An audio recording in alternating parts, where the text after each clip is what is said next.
فێربوون لە ڕێگای چیرۆکەوە. فێربوونی ئینگلیزی لە ڕێگای چیرۆکەوە وانەی دەهەم. 10. Whitebridge was a small village, and old people often came and lived there. Some of them had a lot of old furniture, and they often did not want some of it, because they were in a smaller house now. Whitebridge خوی واتە پردی سپی جستی سپی Whitebridge بەڵام ئەڵێ Whitebridge was a small village دەیەکی چۆن بوو small دەیەکی بچووک بوو and old people واتە خەڵکی بەتەمەن often زۆر جار came ئەهاتن and lived ئەژیان there لەوێ. Some of them هەنێکیان had هەیان بوو a lot of واتە زۆر a lot of old furniture واتە کەلوپەلی ناوماڵ مێز تەپڵە قەنەفە ئەو شتانی کە پێویستی ئەساسی ماڵە and they often did not want some of it and they وأوان often زۆر جار did not want نەیان ئەویست چیان نەویست some of it هەنێکی واتە هەنێک لەو ئەساسی ماڵیان نەویست ئەساسی ماڵ ئێمە ئێستا کۆمەڵش دێتە پێشاومان بەڵام لە زمانی ئینگلیزیە تاکە بۆیە ئیتی بۆ furniture بەکارێناوە because لەبەرەوەی they were in a smaller house now لەبەر ئەوەی چییە because they were in a smaller house now لەبەرەوەی ئێستا ئەوان لە چیا بوون لە خانووی بچکۆلا بوون واتە خۆیان دیارە ئەم خەڵکە پیرە خاوەنی هەموو شتێک بوون لە دەرەوەی لە شار ژیاون ئێستاکە کە پیرە بن ئەچنە گوندێکی بچووک لەوێ ئەژین خانوەکان لە گوندە بچکۆلەکانە بچکۆلن بۆیە ئەساسی ماڵ فەرنیچر بەڕێزان بۆچی ئیتی بۆ بەکە چکە بن نەژمێراوە لە زمانی ئینگلیزیە مەسەلەی ژمێرا و نەژمێرا و شتێ نییە بڵێ لە هەموو زمانێکا وایە لێرە ناتوانانی بڵێ two furnitures three furnitures هەر بڵێ furniture ئیتر وشەیەکە واتە ئەساسی ماڵ. So every Saturday لەبەرەوە هەموو ڕۆژانێکی Saturday ڕۆژانێکی شەممە بەڵام کەی morning Saturday morning واتە بەیانیانی شەممان they put it out لە دەرەوە دایان ئەنا واتە کەلوپەلی ناوماڵەکەیان لە دەرەوەدا ئەنا ئەوی کە نەیانەویست and other people خەڵکانی تر came ئەهاتن and looked at it خەڵکانی تریش ئەهاتن و تەماشایانە کرد and sometimes هەنێکات they took it away هەنێکات ئەیان برد لەگەڵ خۆیان took it away because they wanted it لەبەرەوەی ئەو خەڵکە ئەیان ویست واتە خەڵک ئەهات ئەگەر کەلوپەلێکیان بویستایە ئەیان برد. Every Saturday هەموو ڕۆژانێکی شەممە Mr. and Mrs. Morton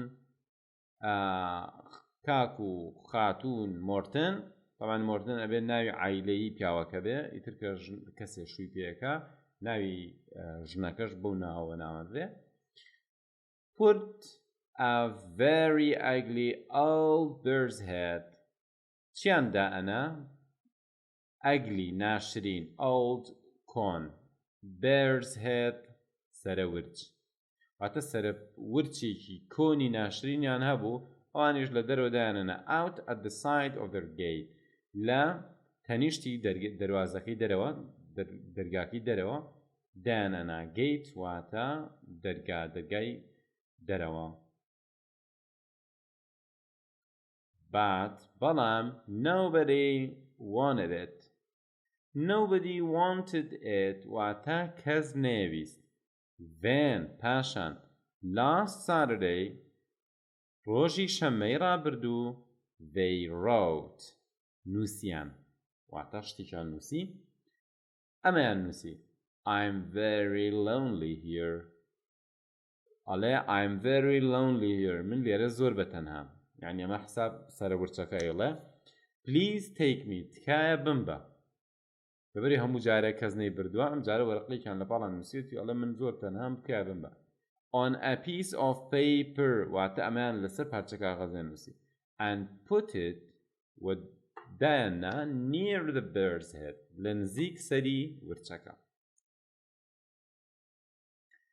They went to the town ئەوان ڕۆشتن بۆ شارۆچکە and came home in the evening ئێوارە هاتنەوە بۆ ماڵەوە There were لێبوو هەبوو چی Now ئێستا ئیتر لێبوو two birds' heads دوو سەرەورچی لێبوو in front of their house لە بەردەم ماڵەکەیان and there was another piece of paper و پارچە کاغەزێکی تریشی لێبوو it said ئەیوت واتە پارچە کاغەزەکەمی لێنووسرا بوو I was lonely too منیش تەنها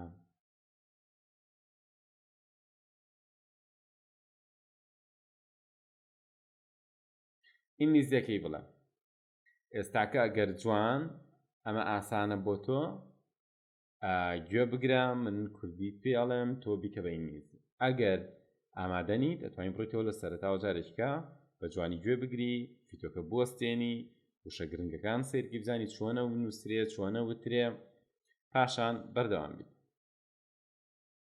بڵێ خەڵکی بەتەمەن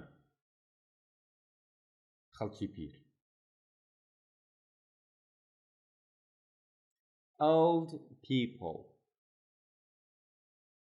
بڵێ ئەساسی ناوماڵی کۆن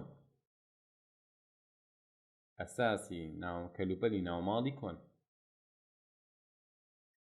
old furniture کەواتە old بۆ مرۆڤ واتە پیر بۆ شتیش واتە کۆن بڵێ ئەوان لە خانووی بچووکترا بوون ئێستاکە ئەوان لە خانووی بچووکترا بوون ئێستا مەبەستی ئەو کاتی ناو چیرۆکە They were in a smaller house خانووی بچووکتر house now ئەوان ئێستاکە ئیتر لە خانووی بچووکترا بڵێ دایان نا ئەوان ئەو شتیان دانا They put it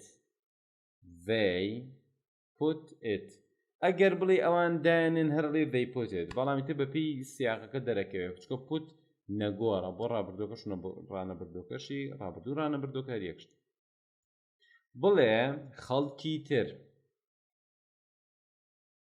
بڵێ خەڵکی تر ئەهاتن other people came و تەماشایان ئەکرد تەماشاکردنەڵی چی looked at یعنی تەماشایان ئەکرد it یعنی ئەو شتە ئێستا بڵێ ئەوان بڵێن خەڵکی تر ئەهاتن و تەماشای ئەو شتیان ئەکرد other people came and looked at it other people came and looked at it بڵێ هەنێک کات ئەڵێ چی sometimes بڵێ هەنێک کات ئەوان ئەیان برد لەگەڵ خۆیان هەنێک کات ئەوان ئەیان برد sometimes they took it away sometimes they took it away بڵێ لەبەر ئەوەی ئەوان ئەیان ویست لەبەرەوەی ئەوان ئەیان ویست because they wanted it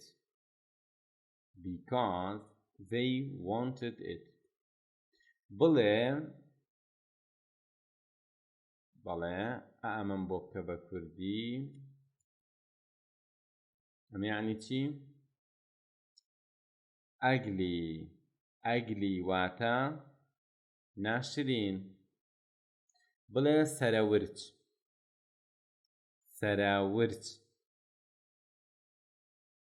bear's head. bear واتە ورچ. head واتە سەر. بڵێ سەری ورچ یا سەرە ورچ. ئەو کۆما ئێسە واتەی کوردیاڵی سەری ورچ. bear's head. بڵێ دەرگا. دەرگای دەرەوە. gate. gate. بڵێ کەس نەی ئەویست. لە ئینگلیزیە ئەڵێ کەسەی ویست ئاتە کەس نەیەویست. nobody wanted it. nobody wanted it. بڵێ ئەوان نووسیان. ئەوان نووسیان. they wrote. they wrote. بڵێ من لێرە زۆر بەتەنهام. من لێرە زۆر بەتەنهام. من لێرە زۆر بەتەنهام. I'm very lonely here. I'm very lonely here. بڵێ تکایە بمبە. تکایە بمبە. Please take me. Please take me. بڵێ نزیک. نزیک. near. near. بڵێ لێی بوو ئێستاکە دوو سەرەورچ. ئێستاکە دوو سەرەورچی لێ بوو. There were now two bears' heads. ئەبووە بیوتە bears heads واتە هێدەکەشی بە کۆ بووتە چکەوتێکی two. ئەگەر بیوتایە one it would one bear's head. بەڵام بڵێ two bears' heads. لێرە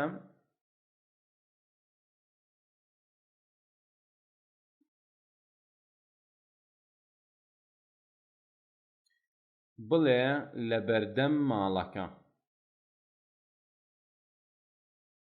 لە بەردەم ماڵەکە. لە بەردەم in front of the house. بڵێ لە بەردەم ماڵەکەیان.